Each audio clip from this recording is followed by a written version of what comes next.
पंजाब, खैबर पख्तूनख्वा और सिंध के बेशतर इलाकों में शदीद धुंध, रास्ते भी धुंधला गए। मोटरवेज कई मकामात से बंद, कौमी शाहराहों पर भी ट्रैफिक बुरी तरह मुतासिर। शदीद धुंध के बायस लाहौर एयरपोर्ट पर फ़ज़ाई ऑपरेशन मुअत्तल।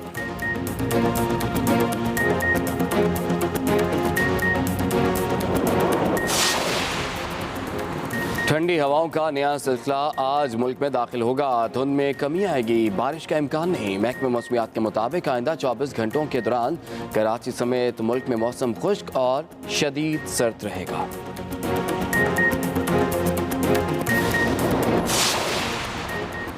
मुल्क में कोरोना की शरह 3.33% तक पहुँच गई। एक दिन में मजीद 2 अमवात, 1467 नए मरीज रिपोर्ट। वफाकी वज़ीर शरी मिज़ारी भी कोरोना में मुब्तला, खुद को करंतना कर लिया।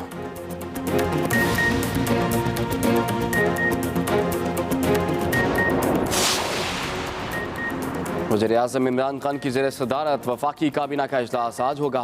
मुल्क की सियासी और मुआशी सूरत हाल पर गौर किया जाएगा। वफाकी काबीना को सानेहा मरी से मुतालिक भी ब्रीफिंग दी जाएगी।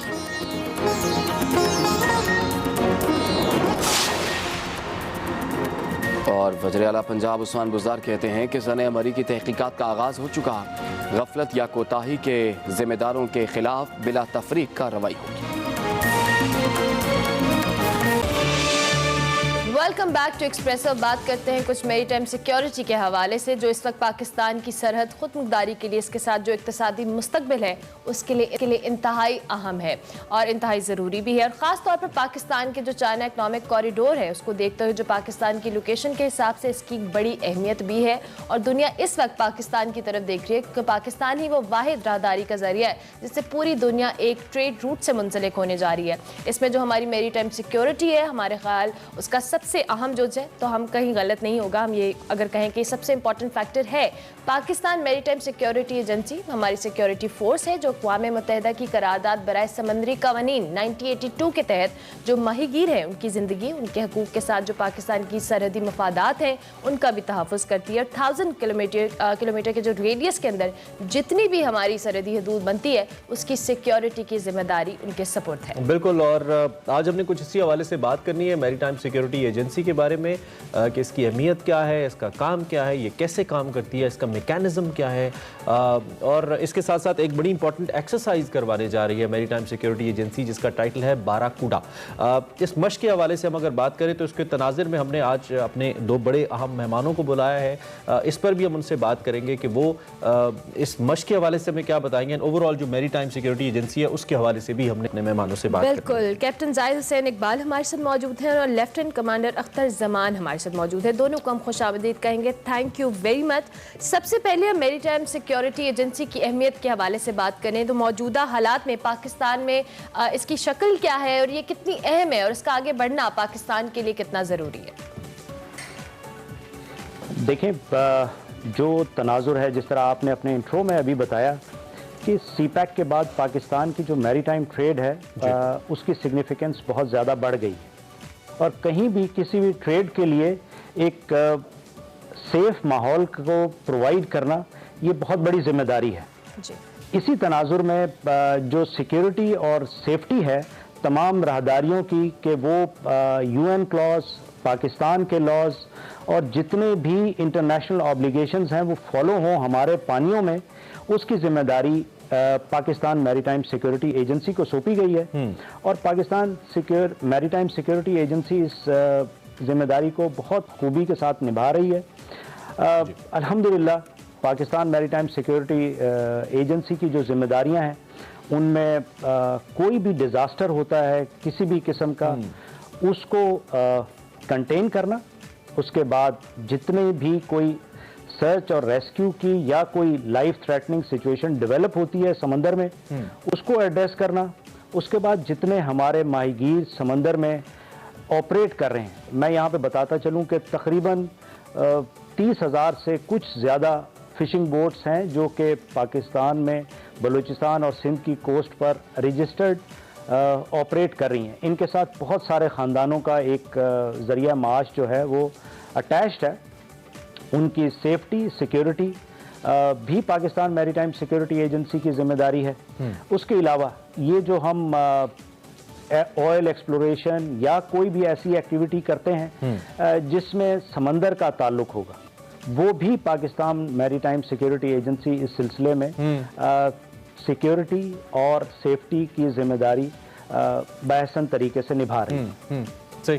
अच्छा, मैं अगर ऐड करना अच्छा, चाहूँ आप इसमें ऐड भी कीजिएगा, लेकिन मेरा यहाँ पे मैं चाहता हूँ कि एक और पॉइंट भी आपके सामने रख दूँ, वो है कैपेसिटी के हवाले से कि हम मैरीटाइम सिक्योरिटी की इंपॉर्टेंस पे तो बात करें, लेकिन हम चूंकि कंपैरेटिवली हमें वसाइल का कुछ लिहाज से मसाइल का सामना रहता है, वसाइल को लेकर कैपेसिटी क्या है, कितनी जिम्मेदारी हमारे ऊपर है, और हम अगर ये कहें कि कैपेसिटी पॉइंट ऑफ व्यू के हिसाब से कितना रीच आउट कर रहे हैं, कितना हम पूरा कर रहे हैं, और कहाँ तक इसको मजीद बढ़ाया जा सकता है या बढ़ाना चाहिए, इस पर भी ज़रा काइंडली आप कॉमेंट कीजिएगा।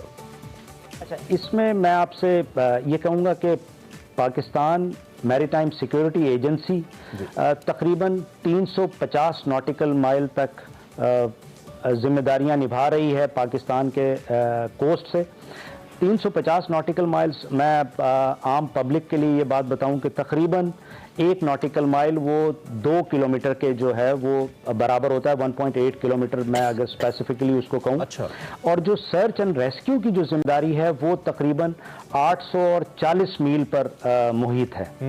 840 मील का मतलब अगर मैं इसको कन्वर्ट करूं तो तकरीबन ये कराची से और पेशावर तक की जिम्मेदारी है। अच्छा। जो कि सर्च एंड रेस्क्यू की रिस्पॉन्सिबिलिटीज़ में आती है।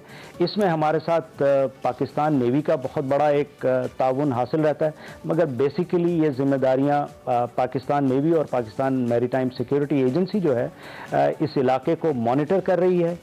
इसमें किसी भी किस्म की कोई एमरजेंसी की सूरत हाल आती है तो उसमें पाकिस्तान मैरीटाइम सिक्योरिटी एजेंसी उसको एड्रेस करती है, और कोई भी ऐसी सूरत हाल आएगी तो उसके ऊपर Pakistan maritime security agency react करेगी। जी जी, कमांडर साहब आप भी इस हवाले से कुछ ऐड करना चाह रहे थे? जी, मैं जो पहला सवाल है उस बारे में कुछ ऐड करना चाहूँ। तो बहुत सारी जिम्मेदारियाँ हैं, कुछ कैप्टन जाहिद साहब ने कवर कर ली है, बट कुछ और भी हैं जो कि वी डेफिनेटली फोकस ऑन। उसमें कुछ ये है कि मैरीटाइम रिसोर्सेज जो हमारी है उनको उनकी हिफाजत करना, उनकी इलीगल एक्सप्लॉयटेशन से उनको बचाना, ये हमारी जिम्मेदारी है। और अगर आप देखें तो हमारा ये वाला एरिया जो कैप्टन जाहिद ने बता दिया 350 नॉटिकल माइल तक का एरिया हमारे कोस्ट से, अगर आप इनको स्क्वायर नॉटिकल माइल में देखें तो ये 290 स्क्वायर किलोमीटर बनता है, जो कि अब पाकिस्तान के तकरीबन over 30% of the land area के बराबर होता है। अब इस सारे एरिया में जो जिम्मेदारियां हैं, जिस तरह से कैप्टन जाहिद ने बता दिया और मैंने कुछ ऐड कर दी, इन सारी जिम्मेदारियों के लिए जो आपने कहा कि रिसोर्सेज हमारे पास है, यानी resources PMSA is well equipped. हमारे पास एयर एसेट्स भी हैं, सरफेस एसेट्स भी हैं, जो कोस्टल बोर्ड से वो भी हैं। इसके अलावा जो इस सर्च एंड रेस्क्यू के स्पेशली कॉन्टेक्स्ट में अगर आप देखें, और फिर जो पोल्यूशन के कंटेनमेंट के कॉन्टेक्स्ट से अगर आप देखें, जो ऑयल स्पिल और केमिकल स्पिल के कॉन्टेक्स्ट से हम जिम्मेदारियां निभा रहे हैं, उन जिम्मेदारियों में नेवी हमें काफ़ी सपोर्ट करती है, और नेवी एक मेजर उसमें एलिमेंट है उसमें सपोर्ट करने के लिए। उनके अलावा भी हमारे यहाँ बहुत सारे क्लाइमेट चेंज के मिनिस्ट्री और रिसर्च जो हमारे इंस्टीट्यूट जो साइंस एंड टेक्नोलॉजी वाली मिनिस्ट्री है, मीन्स फेडरल गवर्नमेंट की कई मिनिस्ट्रीज़ हैं जो कि इनके पार्ट हैं। जो पाकिस्तान का national marine disaster contingency plan बना है, उसके कई एलिमेंट्स हैं, और सारे एलिमेंट्स को एक जगह से कोऑर्डिनेटेड एफर्ट जनरेट करने के लिए उन सारों को एक प्लेटफॉर्म पे लाना, और फिर सिंक्रोनाइज और सिनर्जेटिक रिस्पांस इस तरह के डिज़ास्टर को कंटेन करने के लिए जो जनरेट करते हैं, वो सारी coordination Pakistan maritime security agency के हवाले। तो ये बहुत बड़ी जिम्मेदारियां हैं डेफिनेटली, और उसके लिए PMSA वेल इक्विप्ड है। और ये जो आगे हम शायद एक्सरसाइज के ऊपर बात करें, तो या आपने जो इंट्रो में भी हाईलाइट किया है, इस एक्सरसाइज का भी एक मेजर मकसद ये है कि इन सारे एजेंसीज को या सारे एलिमेंट्स को इस तरह से कोऑर्डिनेट करें कि एक सिनर्जेटिक रिस्पांस जनरेट करें और इफेक्टिव किस्म का एक्शन लिया जाए जब भी कोई डिज़ास्टर उसको कंटेन करने के लिए। आपसे इस बारे में और भी बात करेंगे। अभी हम आपको इस्लामाबाद लिए चलते हैं, जहां शाहिद खाकान अब्बासी साहब इस वक्त मीडिया से गुफ्तगू कर रहे हैं।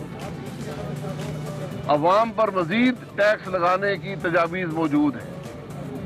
हुकूमत जवाब देने से कासिर है, ये बताने से कासिर है कि उसने क्या वादे IMF से किए हैं। ये बताने से कासिर है कि उसका 6 महीने का बजट, पहले का बजट आज नाकाम क्यों हो गया और 1000 अरब का मजीद बोझ अवाम पर क्यों डाला जा रहा है। आज हुकूमत ये बताने से कासिर है कि वो स्टेट बैंक के गवर्नर को पाकिस्तान का वाइसराय क्यों मुकर्रर कर रही है, जो हुकूमत से भी बाला हो, जो पार्लियामान से भी बाला हो, जो पाकिस्तान के अवाम के साथ हर किस्म का मजाक कर सके। वो शख्स भी आज कानून में इजाजत दी जा रही है कि दोहरी शहरियत रखता हो। यानी वो आदमी जो इस मुल्क की मईशत पर सबसे ज्यादा असरअंदाज हो सकता है, जो इस मुल्क की इक़्तिसादी और माली पॉलिसी पर सबसे ज्यादा असर रखता है, वो बेशक इस मुल्क का शहरी ना हो, ये इजाजत आज कानून के अंदर दी जा रही है। पार्लियामान उसे पूछने से कासिर है, हुकूमत का वजीर उसे पूछने से कासिर है। ये आज कानून साजी इस मुल्क में की जा रही है। मैं बड़ी वजाहत से बताना चाहता हूं कि ये कवानीन इंशाअल्लाह कल एक ऑर्डिनेंस की मार होंगे, एक दिन की मार होंगे। ये इस मुल्क के लिए तबाकुन का कवानीन है। यहाँ जो कानून साजी की जाती है अवाम पर मजीद बोझ के लिए की जाती है, उसमें अवाम को मुफाद नहीं है। यहाँ पर आज मुल्क की हालत ये है कि 22 अफराद जहाँ भाग हो गए मरी में, माल रोड से 2 किलोमीटर के फासले पर, कि वहाँ कोई जाने वाला नहीं था, सड़क को साफ करने वाला नहीं था। वहाँ यहाँ आप अभी यहाँ गिन लें, 50 पुलिस के आदमी तो यहाँ इर्द गिर्द खड़े हैं। वहाँ अगर 10 पुलिस के लोग भी भेज दिए जाते, उन गाड़ियों को चेक कर लेते, जो कि हर साल होता है, कोई नई बात नहीं है, तो कोई शख्स जहाँ भाग न होता। लेकिन सितम ज़रीफ़ी ये है कि वज़ीर-ए-आज़म से लेकर उसके वज़रा से लेकर वज़ीर आला पंजाब तक और 18 जो किराए के हुकूमत के खर्चे पर जिन्होंने अपने स्पोक्समैन रखे हुए हैं, एक शख्स भी हमदर्दी का एक लफ्ज जो जहां भाग हुए उनको ना कह सका। आज तक ये पता नहीं है कि जिम्मेदारी किसकी है। ये हालत आज मुल्क के अंदर गवर्नेंस की है। तो ये जब मामलात होंगे, इंसाफ का निज़ाम तो मैं आपको पहले बता चुका हूं। हमारा खुला चैलेंज है इमरान खान को, इसके मुशीरों और वजीरों को, नैब के चेयरमैन को, कि तुम्हारे पास कोई सबूत है, तुम में हिम्मत है तो केस बनाओ। केस बनाओ तो कैमरे लगाओ, अवाम को दिखाओ कौन सी करप्शन इस मुल्क में हुई है।